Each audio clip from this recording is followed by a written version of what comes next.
Hello, my very dear Sagittarians. This is your reading for the week of May 25th, or when you hear it and it resonates. And of course, it will not be for every Sagittarian. Sag, what I've come to see over quite a period of time is that there are many Sagittarians who are, in fact, confirming that they have been struggling with something for a period of time.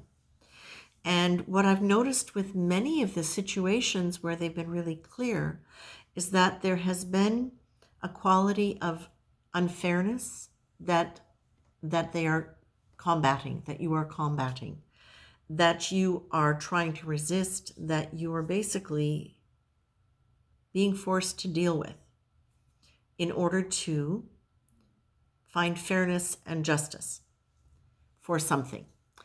And what I really would like to, so the first image that I'm getting as I work with you is that there is an angel on your shoulder. And there is an angel acknowledging the fact that this is what you're doing. That many of you have been in struggles and conflicts that have moral consequence or around behaviors that have moral consequences in terms of fairness, rightness. Now, what I heard two things. I heard the angel on your shoulder, and I looked up there actually is a song that goes way back, and it's Angel on My Shoulder. And basically, it's really talking about good luck. It's talking about I've got an angel on my shoulder, got a penny in my pocket, found a 4-leaf clover, and I put it in my wallet. Oh, wallet. Maybe money's involved for some of you. But what I'm really getting with this is it's that sense of, and in conjunction with the cards, what I'm getting is the fact that it's really, really important for you to realize and remember that the divine is on your side. The divine is always going to be on the side of right. But a lot of people can think they're right.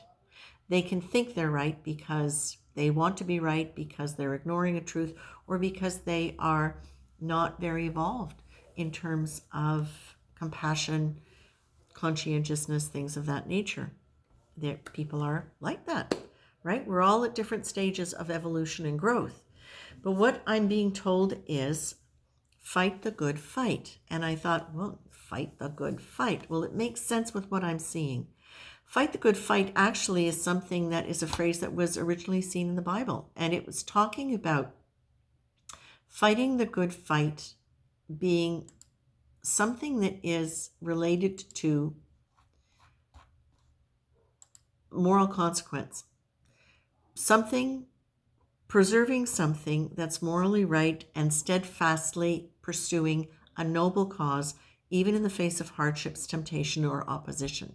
So it actually appeared several times apparently in the Bible, and it has been co-opted by other people to really indicate the nature of the fight. What's important about it is that you are fighting for moral correctness, for rectitude, for something to be brought into the light and cleared in a way where it is equitable, where it is fair, and where nobody is being taken advantage of, manipulated, mistreated, or victimized.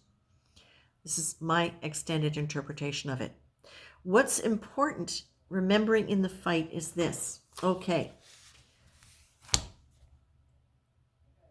The idea of fighting the good fight and staying in touch with the positive intention rather than getting caught up in the negativity that you are fighting against. And this is key. And this is a huge point for all of us on the earth plane right now in terms of how we're looking at the extended and the macrocosm of what's going on around us in the world. It's so easy to become enraged with the people who are mistreating, but we can get caught up in their energy by doing that.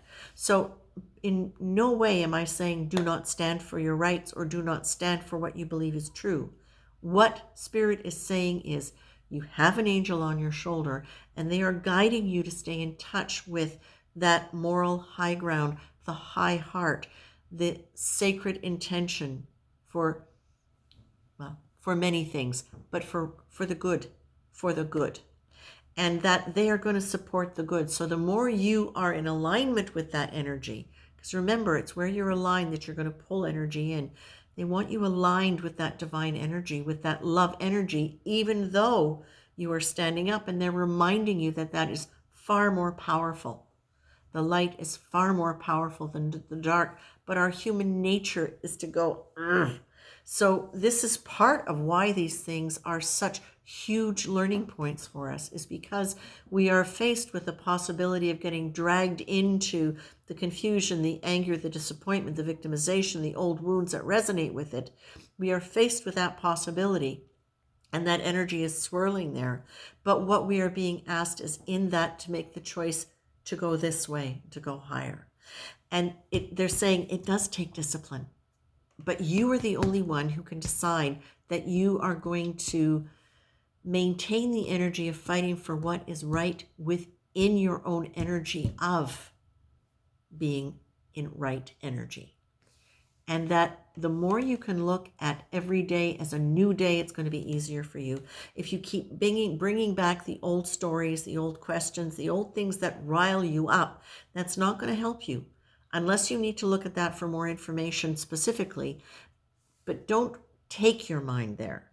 If spirit needs you to go there to see something, then you're going to be a lot more inclined to be guided there as you stay in alignment more with your divine center. And what I'm being told is this. I wrote it down so I wouldn't forget it. Can I read my writing? Soften into love. The more you soften into love, the more it will keep you in alignment with your moral truth. So softening into love, not necessarily about the situation where you do get riled.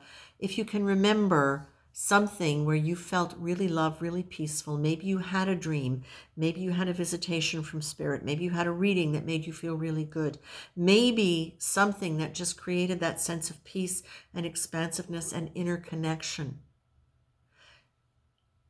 Can you allow yourself to move into that state of loving, of being loved, of being love, of being a child of God, of being part of a sacred union and connection?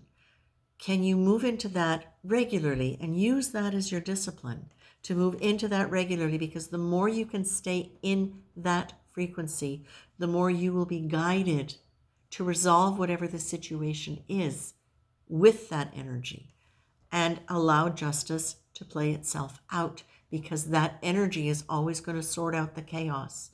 Lies, confusion, doubts, manipulations, all of that stuff, that's a chaotic energy that wants to be reorganized. Allow spirit to help you with that, okay? I'm going to leave you with that, my very dear Sagittarians, but remember, you have an angel on your shoulder. Do your best to align with that, especially if your personality starts going, try to align it back up with that part of you, okay?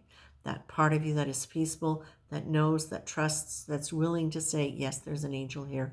I'm going to lean into that energy. I'm going to lean into the angelic energy, because that's where victory will be found. Doesn't mean you don't take action. It means pay attention to the energy with which you are taking action. And what is your intention? Is it to, are you fighting against something bad, or are you fighting for something good? Okay? I leave you with that, my dears. Take care. Much love.